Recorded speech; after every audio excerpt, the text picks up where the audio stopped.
Sin embargo, Jesús dice, ahora yo tengo autoridad para perdonar pecados. Y por supuesto que esa autoridad que dice Jesús tener, no fue así como así, que Él se la endilgó porque Él quiso, sino porque hay pruebas de que Dios habló desde el cielo, dándole esa autoridad a Jesús. Leamos en Mateo capítulo 3, versículo 17. Y hubo una voz de los cielos que decía, este es mi Hijo amado, en quien tengo complacencia. Entonces, esta voz que se escuchó desde el cielo es la prueba reina, la prueba rotunda de que Jesús no está usurpando el lugar del Padre como piensan los judíos, sino que Jesús recibe plena autorización del Padre para perdonar pecados. Y esto es lo que se nos revela también en Primera de Juan capítulo 5 versículos 7 al 8. Aquí no se prueba ningún tipo de deidad trinitaria. Lo que el apóstol Juan nos está enseñando es que Jesús es el Mesías, el Hijo de Dios, quien recibió autorización a través de la unción del Espíritu del Padre para operar en la tierra y en los cielos en nombre del Padre. Y esta autorización ocurrió cuando el Espíritu del Padre descendió sobre Jesús en forma corporal como de paloma. Así que este pasaje que va de Primera de Juan capítulo 5 del versículo 7 al 8 no hace referencia a ninguna Trinidad, sino que hace referencia precisamente a que el apóstol Juan vio con sus propios ojos y confirmó que Jesús recibió la autoridad del Padre y que fue declarado Mesías desde el cielo, que no fue algo así como que a Jesús le dio la gana convertirse en Mesías o que él se autodeclaró como Mesías. Por supuesto que no. Entonces, esta voz desde el cielo que se escuchó perfectamente y que fue además una profecía cumplida declarada en el libro de Daniel, nos revela ahora que es Jesús el único que puede interceder ante Dios o ante el Padre por la raza humana. ¿Verdad, hermanos? Aquí no hay nadie más que pueda interceder por la raza humana.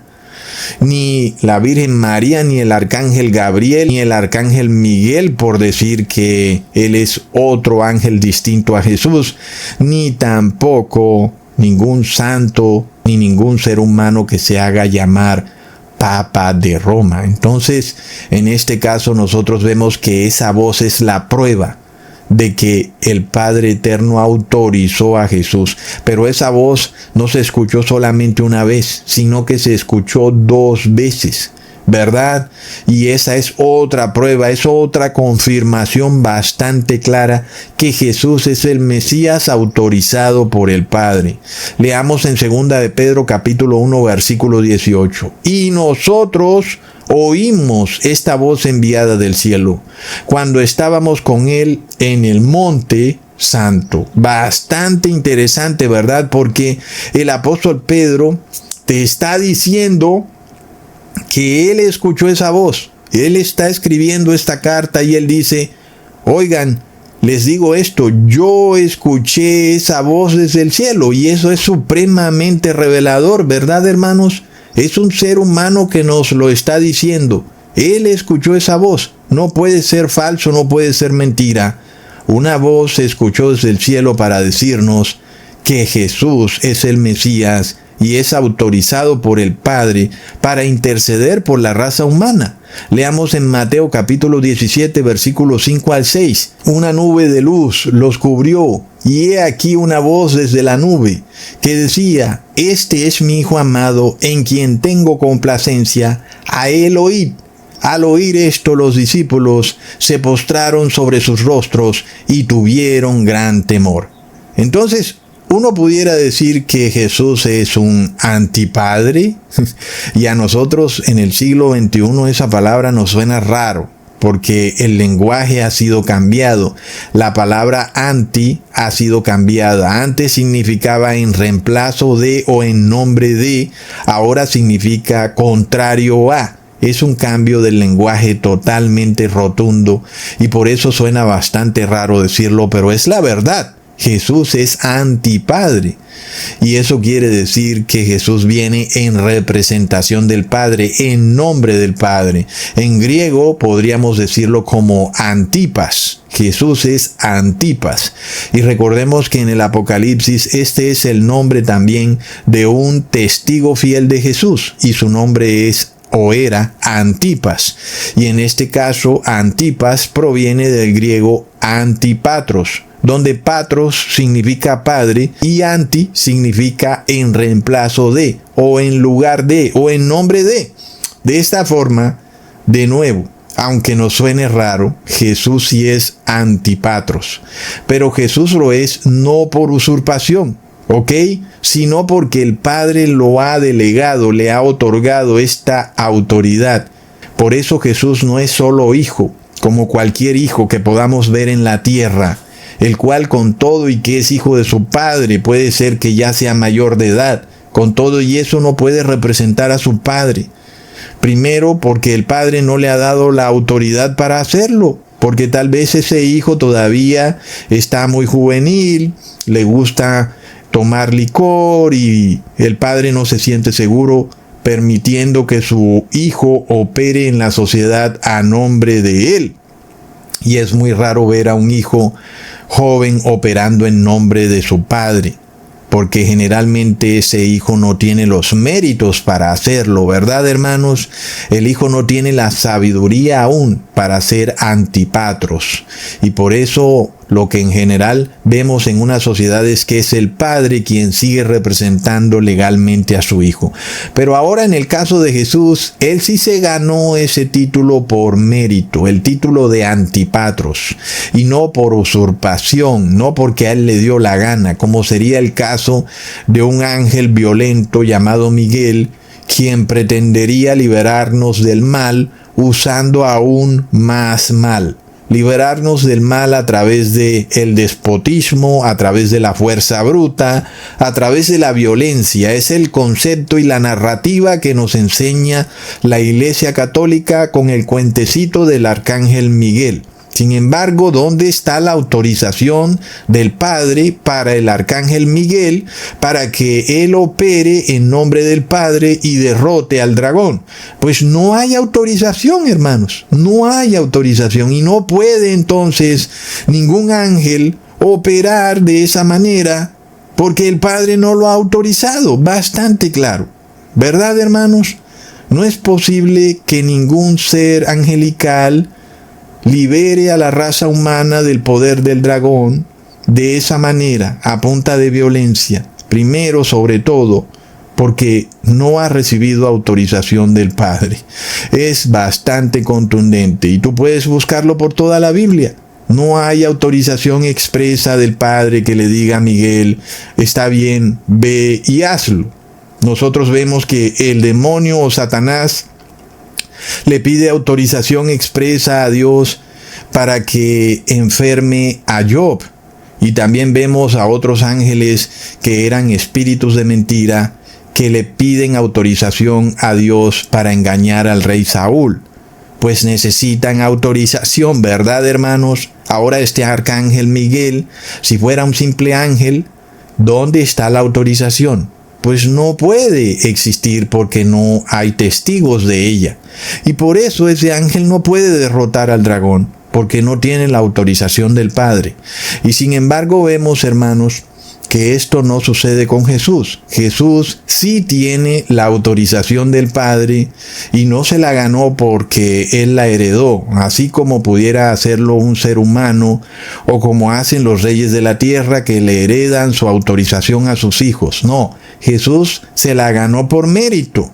Y ese mérito le permite derrotar las huestes de maldad. Y eso es lo que confirma esa voz que 2 veces se escuchó desde el cielo. Este es mi Hijo amado, a él escuchad. Entonces este es un punto contundente. Jesús sí es antipatros. No por usurpación ni por decisión propia de él, sino por mérito de él haber vencido el mal, no haciendo más mal o haciendo violencia, sino haciendo solamente el bien.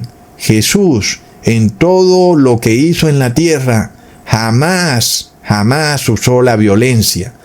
Yo no sé tú cómo puedes ser de estas religiones católica o evangélica que pretenden usar la violencia para evangelizar.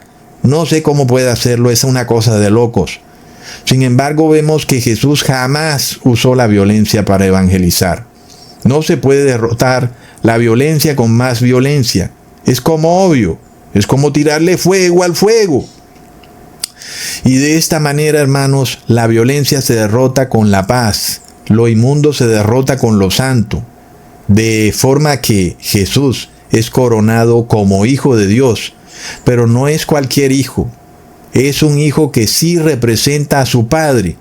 Es digno representante del Padre. Jesús, por eso, es un hijo fiel. Un hijo que es totalmente imagen y sustancia de su Padre. Es bastante bello, ¿verdad, hermanos? Ahora, el Papa de Roma se hace llamar Vicarius Filii Dei, que es una palabra en latín que en griego traduce anticristo y que en español traduce representante de Cristo, y que es algo de locos porque ¿dónde está la autorización del cielo o en la Biblia para que un ser humano sea representante de Cristo? No hay absolutamente ningún tipo de autorización. Y frecuentemente los agentes del Vaticano dicen que esta autorización fue dada a Pedro cuando Jesús le pide que apaciente a sus ovejas, o cuando Jesús les da autoridad a los apóstoles sobre serpientes y escorpiones. Leamos en Lucas capítulo 10, versículo 19. He aquí os doy potestad de hollar serpientes y escorpiones y sobre toda fuerza del enemigo, y nada os hará daño. También recordemos que los católicos dicen que sí tienen autorización para perdonar pecados, porque en Juan capítulo 20, versículo 23 dice: a quienes remitiereis los pecados les son remitidos, y a quienes se los retuviereis les son retenidos. Vamos a analizar esto, hermanos, para que no seamos engañados por los agentes masónicos del Vaticano. Y por el ánimo de la discusión, vamos a aceptar que fuera cierto que aquí hay una autorización no solo a los discípulos, sino a la iglesia para perdonar pecados. Sin embargo, aquí claramente Jesús está explicando que Él hace referencia a pecados entre seres humanos, es decir, ofensas que los hombres hacen unos a otros, y que por tanto, como es obvio, los hombres sí tienen autoridad para perdonar a aquel ser humano que los ha ofendido, como dice la oración: Padre, perdona nuestros pecados, así como nosotros hemos perdonado a quienes nos han hecho mal. Es lo que dice la oración del Padre Nuestro, es decir, que sí se confirma que el ser humano sí tiene autoridad para perdonar pecados, pero ojo, son pecados en los que alguien te ha ofendido expresamente a ti, ¿ok? Entonces, si uno quisiera aceptar que hay cierto tipo de autorización, pues en la oración del Padre Nuestro está bastante claro que esa autorización solo aplica para perdonar a quienes nos han hecho mal, específicamente a nosotros. Es decir, alguien me insulta, pues yo, como soy el directamente ofendido, tengo total autoridad para perdonar a esa persona, sea que esa persona me lo ha pedido o sea que esa persona no ha querido